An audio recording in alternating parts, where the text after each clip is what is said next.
আমার এই সংসদে আমি আসছি, আমার 27.5 বছর বয়স।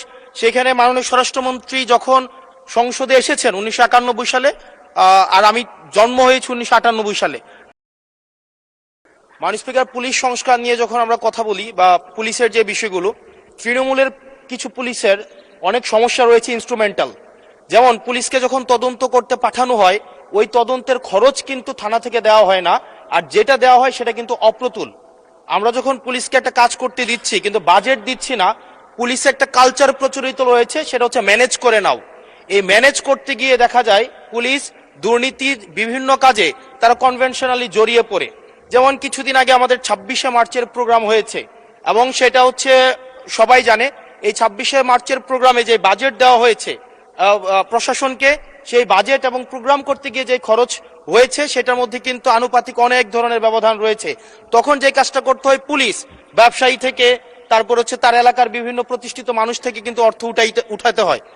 আমার মাননীয় স্বরাষ্ট্রমন্ত্রীর কাছে প্রশ্নটি হচ্ছে, এই যে পুলিশের যথাযথ বাজেট দেওয়া হবে কিনা, যাতে করে তাদের যে রুটিন ডেইলি অ্যাক্টিভিটিগুলো রয়েছে সেই ডেইলি অ্যাক্টিভিটিগুলো যথাযথভাবে তারা পরিচালনা করতে পারে, এবং তাদেরকে যেন ম্যানেজ করে নাও কালচারে যেন না যেতে হয়, এবং কোনো ধরনের দুর্নীতিতে যেন তাদেরকে যুক্ত না হতে হয়। ধন্যবাদ।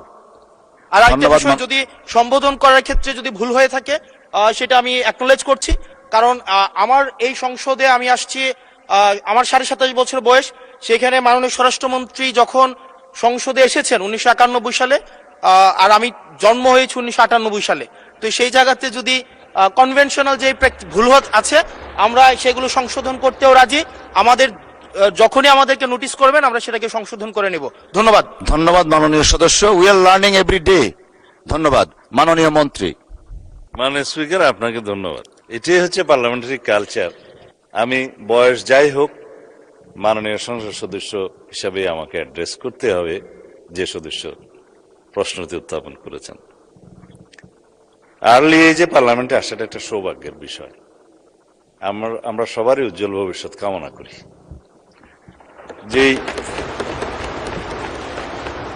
মানে আমরা যে সময় এমপি হয়েছি তার চাইতেও আরো 8-10 বছর পরে জন্ম নেওয়াটা সৌভাগ্যের বিষয়, কারণ তার আগে সামরিক শাসনের সময় ছিল। যে প্রশ্নটা মাননীয় সদস্য উত্থাপন করেছেন, বাজেটের মন্ত্রী তো আমার পাশে আছে।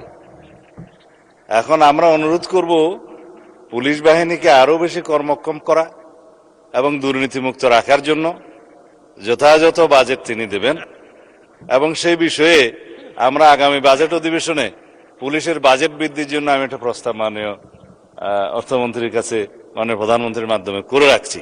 এটা সত্য কথা যে পুলিশের যে পরিমাণ রিসোর্স দরকার, যে পরিমাণ বাজেট দরকার, সেই পরিমাণ আমাদের অর্থনীতি সহ্য করতে পারে না বলেই হয়তো আমরা দিতে পারি না।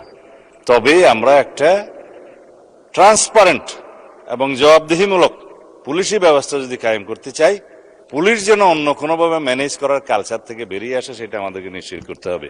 ধন্যবাদ মাননীয় সদস্য।